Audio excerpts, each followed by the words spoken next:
Hello guys, ഏവർക്കും നമ്മുടെ പുതിയൊരു വീഡിയോയിലേക്ക് സ്വാഗതം. അപ്പം നമ്മുടെ ഇന്നത്തെ പരിപാടി 6 മണി മുതൽ 10 മണി വരെയുള്ള നമ്മുടെ വീട്ടിലെ പരിപാടികൾ ഞാൻ പങ്കുവെക്കാം.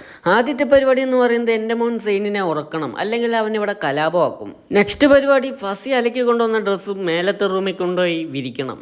ഫസിക്ക് സ്റ്റെപ്പുകൾ കയറാൻ ബുദ്ധിമുട്ടായതുകൊണ്ട് തന്നെ ഞാനാണ് സ്ഥിരം ഈ ജോലി ചെയ്യുന്നത്. ഈ റൂമിൽ നിന്ന് താഴോട്ട് നോക്കിയാൽ നല്ല കിടിലം വ്യൂ ആണ്. ഞാൻ ഇടയ്ക്ക് ഇവിടെയാണ് റിലാക്സ് ചെയ്യാറ്.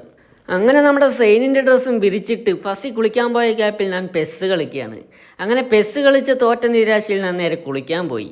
അങ്ങനെ ഞാൻ കുളിച്ചു വന്നപ്പോഴേക്കും ഫസിക്കൊരാഗ്രഹം പാൽവാഴയ്ക്ക് കഴിക്കണമെന്ന്. പിന്നെ ഒന്നും നോക്കിയില്ല, നേരെ കടയിലേക്ക് പോയി സാധനങ്ങൾ വാങ്ങിച്ച് തിരിച്ചു വരുമ്പോൾ നേരെ പള്ളിയിലും കയറി ഇഷാവും നിസ്കരിച്ച് ഞാൻ നേരെ തിരിച്ച് വീട്ടിലേക്ക്. വീടെത്തിയതും ഫസി പാൽവാഴക്ക് ഉണ്ടാക്കാൻ റെഡി ആയിരിക്കുന്നു. പിന്നൊന്നും നോക്കിയില്ല, ചടപടയെന്ന് പറഞ്ഞ് നമ്മുടെ ഇൻഗ്രീഡിയൻസ് സെറ്റാക്കി. ആദ്യം തന്നെ നമ്മുടെ സാബുനരി വെള്ളത്തിലിട്ട് നല്ലോണം വേവിക്കുക. സാബുനരി വന്നതിന് ശേഷം നമ്മുടെ നെയ്യിൽ വാട്ടിയ നേന്ത്രപ്പഴം എടുത്ത് അതിലേക്ക് ഇടുക. ടേസ്റ്റ് കൂട്ടാൻ വേണ്ടി പാൽപ്പൊടി പാലിൽ മിക്സാക്കി അതിലേക്ക് ഒഴിക്കുക. അങ്ങനെ അത് നല്ലോണം മിക്സായി വരുമ്പോൾ അതിലേക്ക് നല്ല പശുവിൻ പാലും ആവശ്യത്തിന് പഞ്ചസാരയും ഇട്ട് നല്ലോണം മിക്സാക്കുക.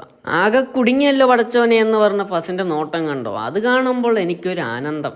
തടപുടാന്ന് പറഞ്ഞ് വെട്ടിത്തിളയ്ക്കുന്ന പാൽവാഴയ്ക്കയിൽ ശകലം ഏലക്കയും നെയ്യിൽ വറുത്ത അണ്ടിപ്പരിപ്പും മുന്തിരിയും അതിലേക്ക് ഇടുക.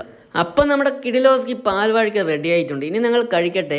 6 മണി മുതൽ 10 മണി വരെയുള്ള നമ്മുടെ പരിപാടികൾ അവസാനിച്ചിരിക്കുന്നു. ഇനിയാണ് കഥ ആരംഭിക്കുന്നത്, നമ്മുടെ സെയിനിൻ്റെ കലാപരിപാടികൾ. അപ്പോൾ ബാക്കിയുള്ള വിശേഷങ്ങൾ അറിയാൻ ഞങ്ങളെ സപ്പോർട്ട് ചെയ്ത് ഞങ്ങളുടെ കൂടെ കൂടിക്കും.